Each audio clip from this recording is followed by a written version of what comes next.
Adams Square is the commercial hub of the Adams Hill neighborhood in South Glendale. It is a space that has experienced growth, decline, and rebirth in the past century.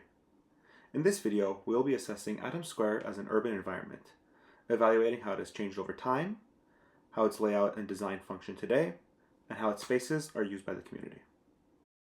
Before we get into that though, we need to start with the neighborhood's origins. Before there was South Glendale, there was the city of Tropico, a short-lived city in Los Angeles that existed from 1911 to 1918, being annexed by the city of Glendale. Annexation coincided with the economic boom of the Roaring Twenties. The area that would become Adams Hill was advertised in the local newspaper and development began in the area. As its population grew, this neighborhood developed an identity, initially named Acacia Hills for the acacia trees in the area. A community needs more than just houses though, and the founders of this neighborhood were aware of this fact. The advertisement from 1924 mentioned a new commercial center springing up at Adams and Palmer. This is the birth of Adams Square. The area declined throughout the 20th century though. Sanborn maps show that what were once single-family homes have turned into multi-family complexes. Walking through the area, we additionally see certain buildings that appear to have once been single-family homes, now partitioned into multi-family units. This culminated in 1998, when the city of Glendale identified Adams Hill as a candidate for revitalization. The city and members of the neighborhood jointly developed a visioning tour and the Adams Square A-Fair, two massive events which brought the community together and identified methods of revitalization. This led to revitalization efforts over the past 2 decades, which has brought Adams Square to where it is today. With this necessary context, we can begin our virtual walk through Adams Square. We will be taking a walk through the non-residential areas of the square through a modern-day serial vision. We will start with the first commercial building in the neighborhood. Then, we will walk up Adams Street to Angela Plaza. From there, we'll cross the street to Adams Square building. Then, we'll walk back down Adams to look at the site of the original Baskin-Robbins.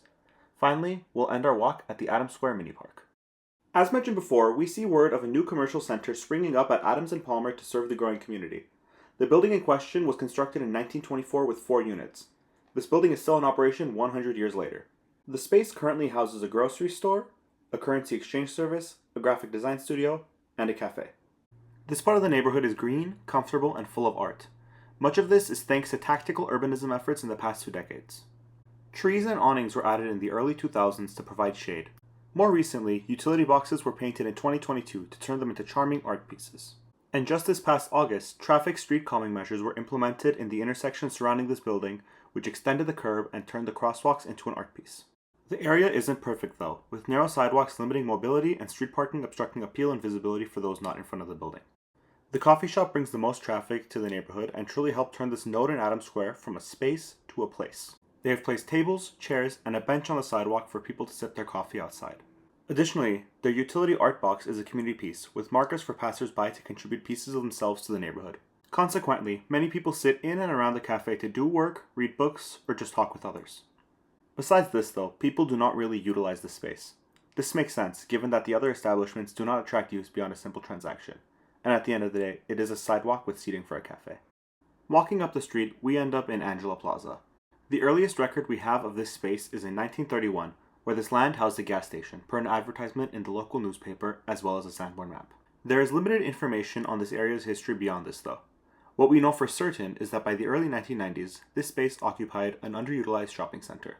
This was a point of focus in the revitalization efforts of the early 2000s, with plans to turn this into a retail complex for members of the community. Major renovations were done in the early 2000s, and in 2004, Angela Plaza opened. The shopping center houses predominantly Armenian-owned businesses to cater to the city's massive Armenian population. Currently, the space houses an Armenian bookstore, a pharmacy, a restaurant, a shipping company, and a wholesale clothing store. The space is very car-oriented, and the complex doesn't seem to ingrain itself with the greater built environment. The pedestrian entryway has an Art Deco fountain with shade and benches, which could have been used to attract pedestrians to utilize the space. But the fountain is always turned off, and the area is poorly maintained. This gives the impression that the space is abandoned, and this drives away foot traffic. The one business with immediate sidewalk access, the restaurant, is not helping attract the space either. Walking past this space every single day, it has never seemed open to the public. It's uncertain whether there's even a restaurant in there. Its doors are always closed, and viewing and entering the building is always obstructed. Upon entering the shopping center, visitors are met with a barren concrete space. There is no shade or seating for pedestrians, and many businesses have one-sided windows. There is nothing but some small trees in the middle, giving visitors no reason to spend time in this space. Consequently, not many people use this space. and it appears as underutilized as its predecessor.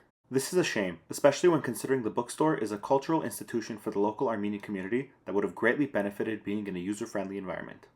Angela Plaza is a prime example of how a lack of thoughtful urban design can result in a space failing to foster community engagement. Our third stop on this virtual walk is right across the street at the historic Adams Square building.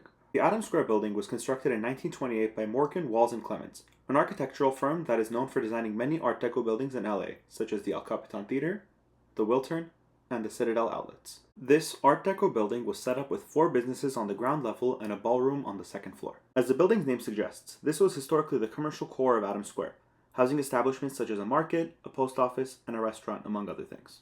From the building's opening through the 1990s, the portion of the building facing the intersection has historically housed a pharmacy. In its early days, the pharmacy also doubled as a soda fountain. As Adams Square declined through the 20th century, the building was no longer utilized as the hub of the neighborhood.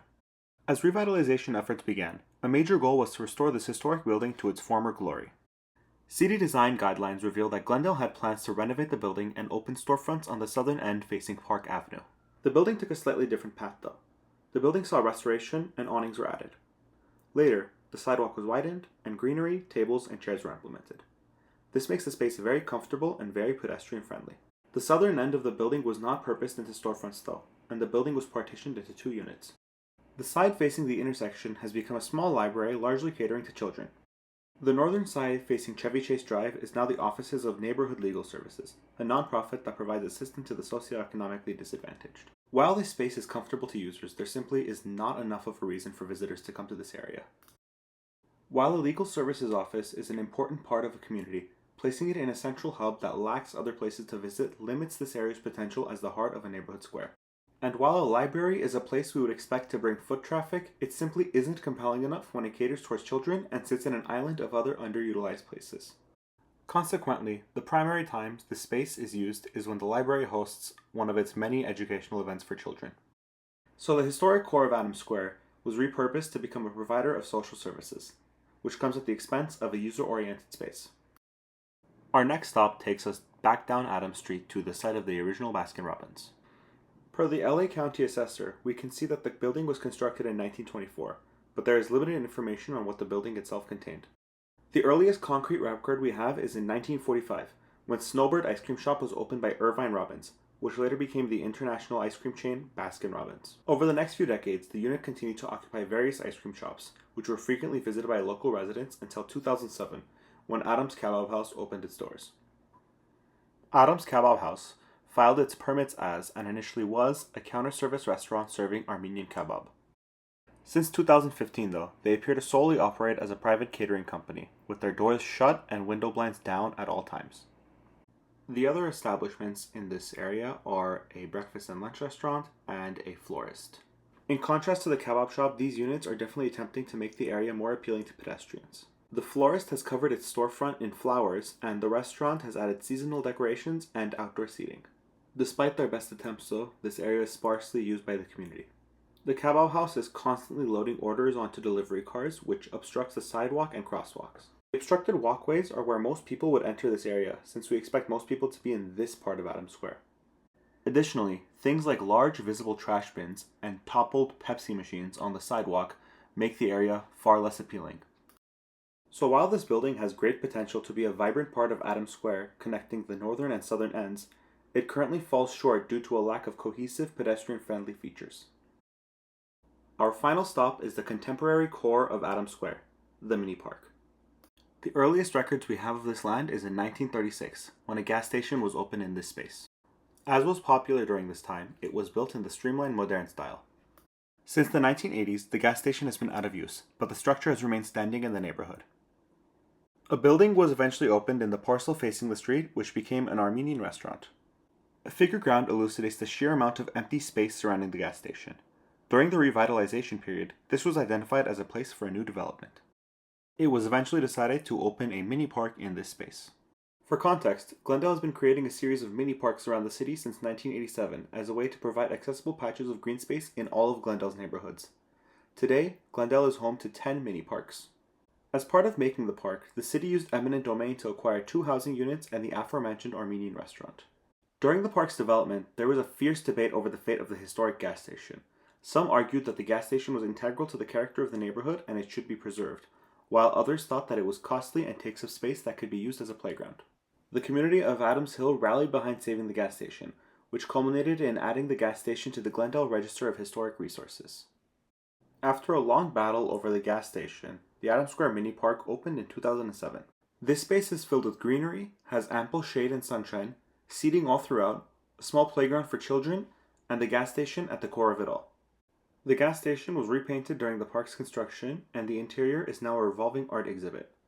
What you're currently seeing is all of the exhibits from 2024. The mini park is the textbook definition of the community model of public space, as it serves as a place to connect neighbors together. Consequently, the mini park serves as the heart of Adams Square. It is the most utilized space in the whole neighborhood.